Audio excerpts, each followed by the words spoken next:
In this video we're going to be looking at development planning for a career in business.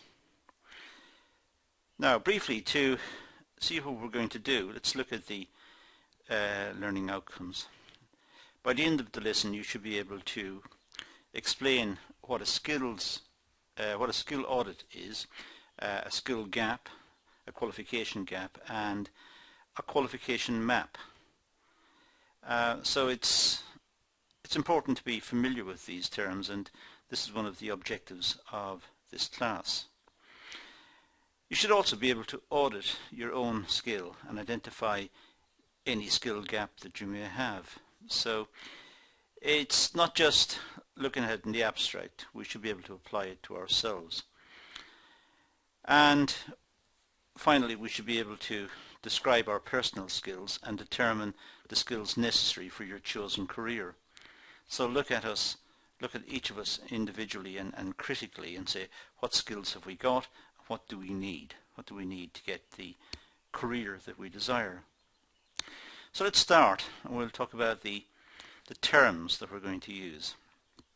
First of all, it's wise in classes like this to contact your group and get some discussion in the group about the terms, and ask members of the group to do some research. It might be online research or research into magazines, professional magazines, or press, or articles in the press, or textbooks.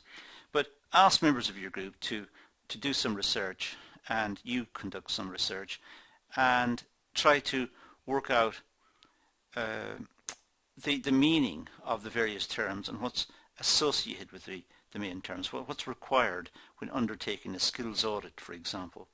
What is a qualification gap, and how important is it? And make some notes so individually within the group, and then share them collectively.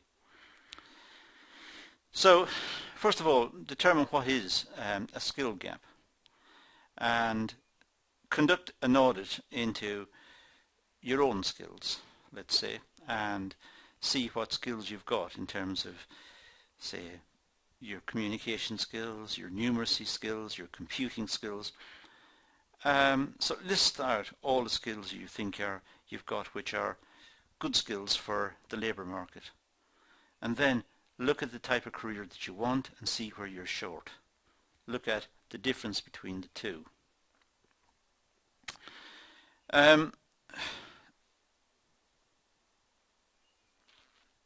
So the skills gap is what we're really trying to resolve here.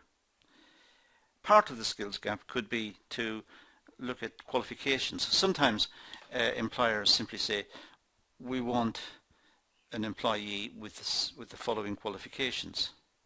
They don't itemize what skills, they say what qualifications, because they know that a person who has that qualification must have those skills, because the skills were required in order to pass the qualification. So look at the qualification gap. What have you got in terms of qualifications and what is required? And then look at the qualification map, and we'll talk about that towards the end. But right now let's start with the skill audit. Now, the skill audit can help you to identify your existing skills and identify what skills you may need to carry out your existing work. So at the most basic level, it appraises your existing skills. It looks at your existing skills, your capacity to work efficiently and effectively within the work environment in which you find yourself. So looking at your skills and then looking at what can be done to improve your skills, so you can identify improvement areas. So you can plan and develop and improve skills and knowledge needed for your future career. It may be that you want to move job later and you're going to need extra skills to do that. Well, this can identify those. Now, carrying out a skill audit. Well, carrying out a skill audit is a 5-stage process. At least we've picked 5 stages in this class. Most textbooks tend to go with a 5-stage process, but you will find some that vary this. But I think we will stick with the more traditional, the more orthodox way of doing it. So the first stage is existing skills and knowledge identification. Check what are the existing skills and knowledge. Now that may be done by performing a detailed skills audit, which may involve an interview, some sort of diagnostic testing. It can involve a whole range of activities to try and find out exactly what are the current skill levels. Then look to see what future skills and knowledge are required, because it's adjusting the existing skill level to the future one that is the problem. That's the issue. The issue is making sure that the staff who have a current set of skills will be equipped to deal with future tasks. And then rating your ability, asking if it's realistic, the assessment, if the questions were realistic, if the questions were fair, if the outcome of the skills audit was realistic in itself. Was it a good activity? Did it give an accurate picture of your skills? And review your ability ratings. As a part of the skills audit, your abilities may have been rated. Sometimes a scale of 0 to 4 is used, where 0 is no skill, none whatever, and 4 is an expert. Well, 1 is not too good, 2 is just about acceptable, 3 is good, and 4 is excellent. So looking at the ratings. Let's talk about the ratings in a little bit more detail. Once you've identified your current skills, you need to rate your current skills against each other. You see, it's not just good enough to say that you've got numeracy skills, because what does that mean? Does it mean you can add 2 numbers together? Or does it mean you can do higher mathematics and solve complex equations? So numeracy skills doesn't tell us anything. Good communication skills doesn't really tell us anything. It tells us, on the one hand, you're able to speak and make some comments which are understood. But it doesn't mean you're able to present in a very polished manner, some business presentation. You're not a polished presenter, let's say. So it's important to rate the skills, to find out what competency the person has with each skill. And as I said, it's normally done on a scale of 0 to 4, as shown here. So 0, for example, as I said earlier, would be no knowledge whatever. 1, there's some awareness, but not sufficiently competent to use it. So just some awareness of the issue or of the skill, but can't use the skill. 2 would be familiar with and able to use the knowledge or skill. So 2, the person can use this skill, whatever the skill is. If there's a required degree of mathematics, a required amount of mathematics or numeracy required in a particular job, and the person is capable of performing that numerical task, then that's a 2. So if the person was required to calculate percentages or work out discounts or whatever, if they're able to do it, then they are doing the job. They have the skills, so it's a 2. 3 is proficient in the knowledge or skill and able to show others how to use it. It's a high level of competency. So with a 3 rating, the individual is able to teach others how to do it as well. So they are so confident that they are able to teach others. And 4, as I said earlier as well, 4 is the expert. That's a high degree of skill, complete mastery of what is required. Now, reviewing skill ratings, which we called stage 4 earlier in the 5 stages. This involves asking a friend or a supervisor or tutor to review your list and give constructive feedback. If you have rated your own skills on the 0 to 4 scale, were you being generous or were you being too harsh? So it's good to have an independent evaluation, someone outside who will make comments about your skills.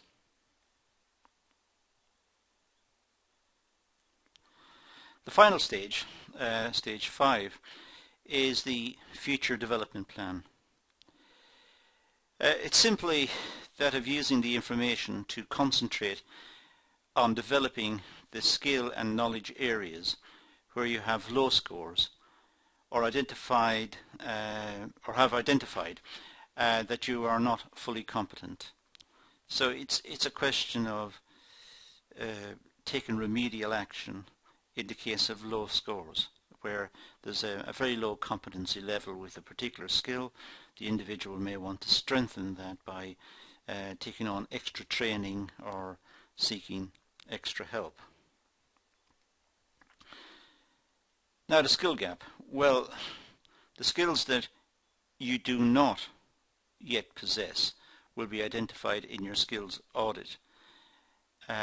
This is otherwise known as the skills gap. So it's the skills that you don't have, the skills that would be good to have, skills that would enable you to get a better career, or move on in the job, or seek promotion, or simply the skills that would enable you to be more efficient at the work. So it's a two-edged thing.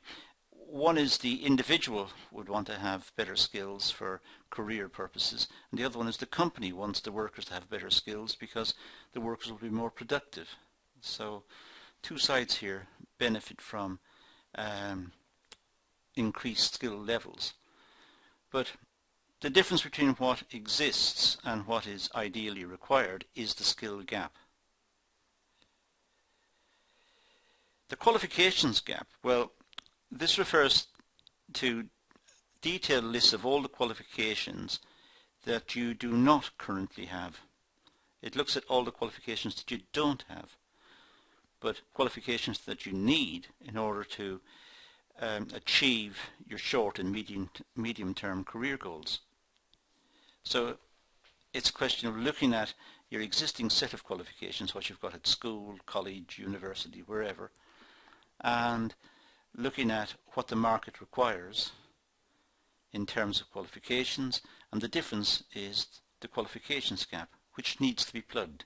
It may mean taking on part-time education, looking at improving education to get the extra qualifications to enable you to apply for the jobs that you want. The qualification gap, well, this is a plan for how you are going to fill your qualifications gap. So having got a qualifications gap, having observed that the jobs require, let's say, graduate status and you're not a graduate, then how are you going to do it? Well, first of all, you might decide on doing a diploma and then turn the diploma into a degree. But how do you finance this, and what's the best way of doing it? And can you study independently? Could you study online? Can you study in a local college? What do you want to do, and how are you going to do it? That is the qualifications gap.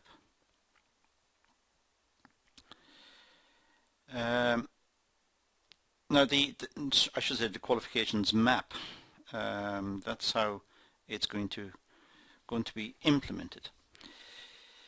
It's a smart written statement of action plan of how you're going to fill your qualifications gap. So the qualification map is a smart document. Smart is an acronym. It stands for specific, measurable, achievable, relevant and time-bound, and it's one that crops up right across the study of business and one you'll be familiar with from other modules. But essentially a qualifications map should be specific. It should say exactly how you're going to get the extra qualifications you require, and you're going to do it in a certain time frame, so it's measurable and it can be done. It's achievable, and the qualifications you're getting are going to be relevant. They're the right ones, and as I said, it's time bound. It can be done in a particular time period. Now, completion of the skills audit. Well, that's one possibility. I'm not going to read my way through this. You can stop the video and make notes here, but it may be we take two skills here: communications and literary skills and team working skills, and the person will write out what achievements they've had that would illustrate those skills and what they've managed to do, both in employment and outside of employment. And this could relate to, as I said, qualifications, to college courses, or it could be on-the-job training, or it could be past achievements which illustrate these types of skill. And there are other types: organization, independent learning skills, computing, numerical skills, research and problem solving skills. And it's important to make a list of the achievements you've had in looking at each of these skills. Have you got good computing skills? Can you use, say, Microsoft Office or one of the other Office suites? Word processing, Excel, spreadsheets, databases, whatever you've got. Can you develop websites?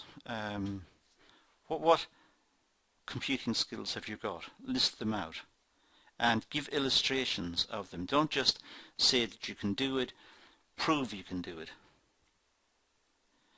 So this would be a type of skill audit that you may want to conduct on yourself.